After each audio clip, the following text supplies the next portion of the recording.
Amigos da Rádio Espiritismo BH, sejam bem-vindos a mais uma edição do programa Estudando o Evangelho segundo o Espiritismo. Meu nome é Valdir Pedrosa e estamos trabalhando o capítulo 14, cujo título é Honrai a vosso pai e a vossa mãe. O texto evangélico que serve como base para os nossos comentários acerca da parentela espiritual se encontra no capítulo 3 do Evangelho de Jesus, segundo Marcos, versículos 20, 21, 31 a 35, e também no Evangelho de Jesus, segundo Mateus, no capítulo 12, versículos 46 a 50. Abre aspas. E, tendo vindo para casa, reuniu-se aí tão grande multidão de gente, que eles nem sequer podiam fazer sua refeição. Sabendo disso, vieram seus parentes para se apoderarem dele, pois diziam que perdera o espírito. Entretanto, tendo vindo sua mãe e seus irmãos, e conservando-se do lado de fora, mandaram chamá-lo. Ora, o povo se assentara em torno dele e lhe disseram: Tua mãe e teus irmãos estão lá fora e te chamam.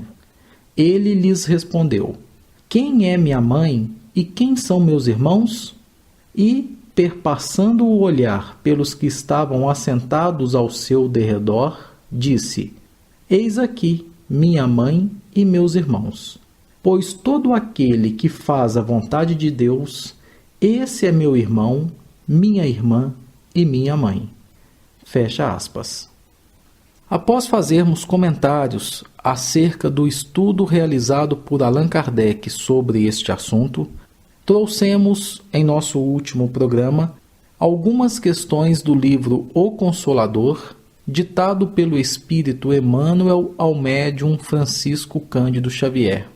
Hoje, continuaremos com mais perguntas e respostas desta importante obra de cunho doutrinário, voltando na última questão abordada no programa anterior, que foi a questão de número 175, onde perguntaram a Emmanuel: o Instituto da Família é organizado no plano espiritual antes de projetar-se na Terra? Vejam, meus irmãos, que pergunta interessante. A pessoa queria saber de Emmanuel: a família, o Instituto Familiar, ele é planejado no plano espiritual antes da reencarnação daqueles que farão parte desse agrupamento? Ou não? Isso tudo acontece simplesmente aqui no plano físico. Emmanuel respondeu da seguinte forma, abre aspas, o colégio familiar tem suas origens sagradas na esfera espiritual. Em seus laços, reúnem-se todos aqueles que se comprometeram no além a desenvolver na Terra uma tarefa construtiva de fraternidade real e definitiva. Preponderam nesse instituto divino os elos do amor fundidos nas experiências de outras eras. Todavia, acorrem igualmente os ódios e as perseguições do pretérito obscuro, a fim de se transfundirem em solidariedade fraternal com vistas ao futuro. É nas dificuldades provadas em comum, nas dores e nas experiências recebidas na mesma estrada de evolução redentora, que se olvidam as amarguras do passado longínquo, transformando-se todos os sentimentos inferiores em expressões regeneradas e santificantes. Purificadas as afeições acima dos laços do sangue, o sagrado instituto da família se perpetua no infinito, através dos laços imperecíveis do espírito. Fecha aspas.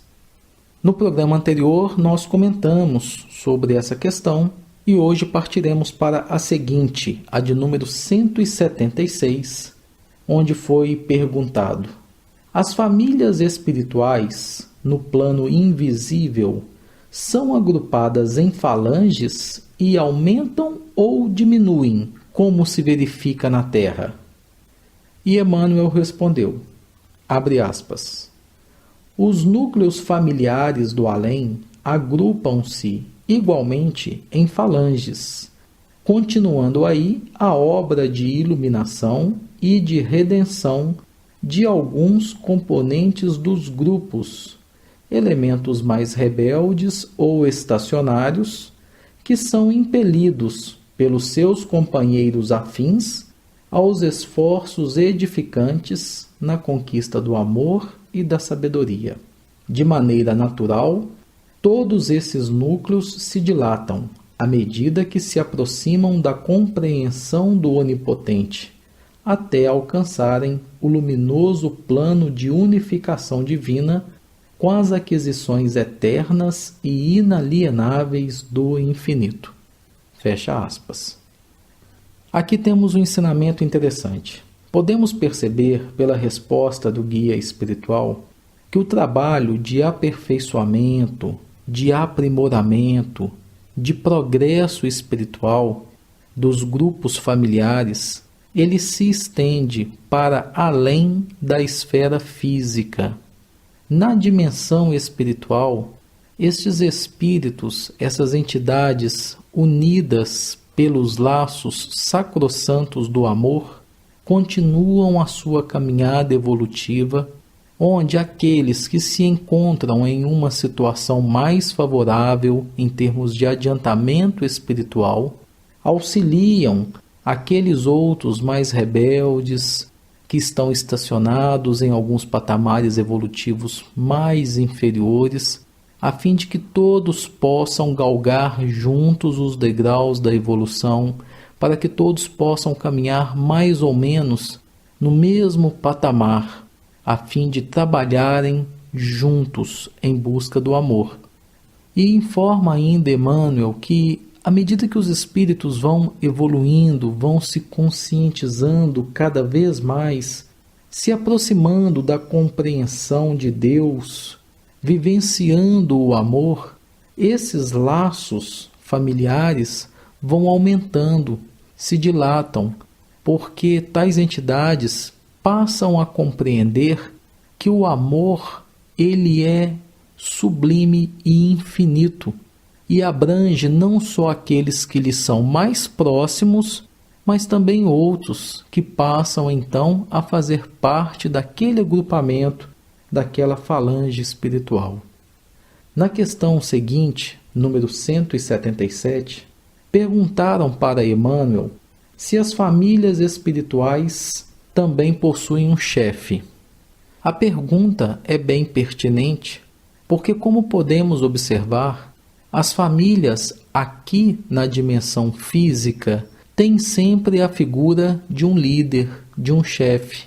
Na maioria dos casos, o chefe da família é representado pela figura paterna, é representado pelo pai, e tem na mãe a companheira inseparável de todas as horas. Porém, existem situações em que os pais se separam, ou mesmo em que o pai desencarna e a mãe é conduzida a essa posição de liderança, assumindo a chefia da família. Então a pessoa que fez a pergunta se dirige a Emmanuel questionando se as famílias espirituais também possuem um chefe. E Emmanuel respondeu o seguinte, abre aspas, todas as coletividades espirituais estão reunidas em suas características familiares pelas santas afinidades da alma, e cada uma possui o seu grande mentor nos planos mais elevados, de onde promanam as substâncias eternas do amor e da sabedoria. Fecha aspas. Em muitas obras espíritas, principalmente aquelas ditadas pelo espírito André Luiz, e nos vem à mente o exemplo do livro Os Mensageiros, de Dona Isabel, o seu marido desencarnado passa a exercer um papel praticamente de guia, de mentor da sua família que ainda permanecia encarnada. Existem muitas famílias em que acontece dessa forma. Um familiar desencarnado assume essa função de zelar mais proximamente daquele agrupamento familiar. Mas também nós todos possuímos do plano espiritual protetores, amigos espirituais, guias, mentores que protegem, que orientam a nossa família, que zela por nós com muito carinho e com muita atenção, sempre vigilantes e atentos às nossas necessidades. Porém, Emmanuel nos informa que as famílias possuem, no plano espiritual mais elevado, espíritos que funcionam como mentores, como se fossem praticamente anjos guardiões desses agrupamentos familiares. Portanto, além daqueles que no dia a dia nos auxiliam nas nossas dificuldades, nos fortalecem, existem aqueles outros, os nossos grandes mentores espirituais, que dos planos mais elevados da vida nos beneficiam com fluidos, com energias, como diz Emmanuel, com substâncias eternas do amor e da sabedoria. É um gesto muito bonito e de gratidão em nossos momentos de prece, quando nos recolhemos à oração, agradecer a esses amigos que do plano espiritual cuidam de nós de forma sutil e anônima, rogando a Deus que os abençoe, que os proteja e pedindo que o Pai permita que eles estejam sempre juntos a nós. Na resposta de Emmanuel à questão 175 do livro O Consolador, questão esta com a qual abrimos o programa de hoje, Emmanuel diz que nos grupos familiares, além de reencarnarem espíritos para uma tarefa construtiva de fraternidade real, espíritos vinculados pelos laços do amor, costumam reencarnar também alguns espíritos vinculados ao ódio, às perseguições do pretérito, do nosso passado obscuro, a nos pedirem solidariedade, perdão, reparação.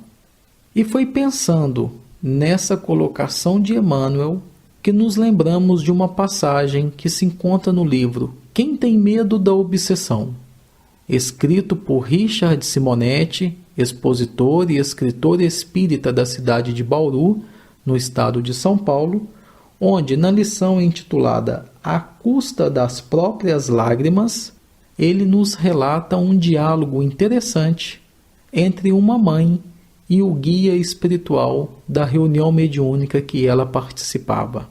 A mãe se dirige ao mentor espiritual dizendo assim: bondoso Lupércio, por que essa doença insidiosa que prende meu filho ao leito há mais de 5 anos?